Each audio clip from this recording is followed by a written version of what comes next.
Welcome into Boxing Scene's top stories here on ProBox TV. Have no fear, we still have our long-form boxing programming, such as Big Fight Breakdown, our ranking shows. This is news broken down in digestible chunks for you. And that's right, get the ProBox TV app and never miss any boxing news. Where our boxing news begins, of course, Angelo Leo, a huge, not just a knockout, perhaps a knockout of the year. He wins the IBF version of the featherweight title in a huge upset over Luis Alberto Lopez last Saturday. To help me break it down, of course, Chris Algieri, Paulie Malignaggi, and ESPN boxing analyst Timothy Bradley. Chris, you were on that call, man. The excitement, the energy in there. See if you can translate that, man. It leapt through the screen. Yeah, no, it was. I mean, it was an electric night. It was actually a pretty good opener too. The Delgado Flores fight was entertaining. Kind of got the juices flowing, getting ready for the main event. This is a fight that I was really looking forward to leading up to it, and it lived up to it. Not only just because of that crazy knockout, but the fight even prior to that was a very, very entertaining back and forth type affair. Very, very close fight. I could see Leo slightly ahead going into the last round where the knockout was, but I wouldn't be surprised if other people have an auto ahead. It was a very, very competitive fight. But man, I mean, the energy in there was fantastic. Leo's from Albuquerque. It was in Albuquerque, so the champion was defending his title in the opponent's backyard, which, I mean, really brought the energy up in there. And that knockout, I mean, it came out of nowhere. Even Leo himself, who we interviewed, said, he was like, yeah, wasn't setting it up. I just kind of threw it, and it landed the way it did. So it was such a shock, such an amazing end to a good, really, really good fight. And just a fantastic story for Leo, who spent so much time out of the ring, came back with some good wins on ProBox TV, and now is a two-division, two-time world champion.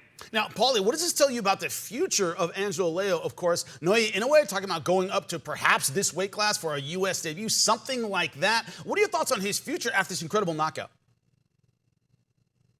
Yeah, anytime you have the momentum of a big win like that, a big knockout win, a big upset, you're going to be the talk of the town, right? So, he's the talk of the town right now in that weight class. And it's a good weight class. It's a weight class with some fun fighters, some talented fighters, and some exciting fighters. I think he's certainly in the Inoue sweepstakes. I mean, absolutely Inoue coming up for 122, possibly. Leo is a former 122-pounder. I think he may be a target for Inoue as far as the title fight at 126. Right now, we don't have Inoue at 126 yet, but soon we will. And Leo becomes a perfect candidate looking the way he has.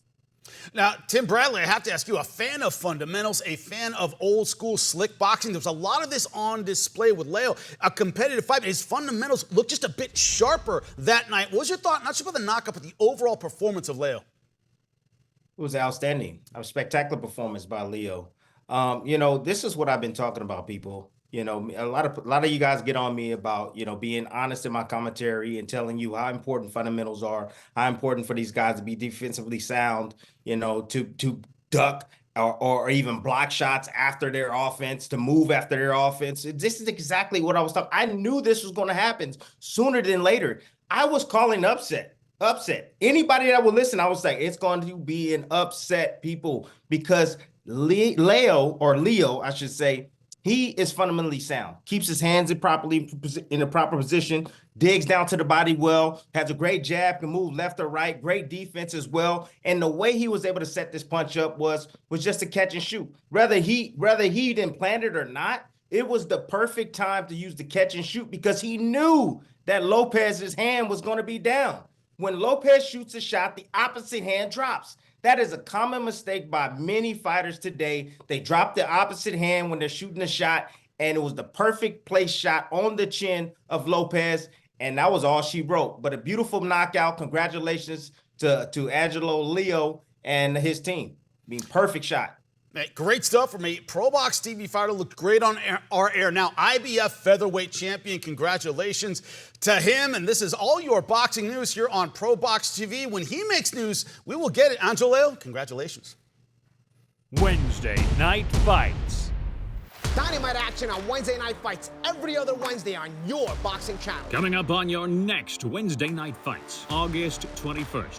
Former Unified World Champion Swift Jarrett Hurd takes on former Unified World Champion Jason Banana Rosario.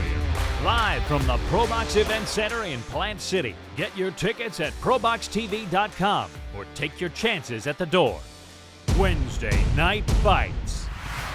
For more ProBox TV, scan the QR code on the screen or go to the App Store and Google Play. ProBox TV, your boxing channel.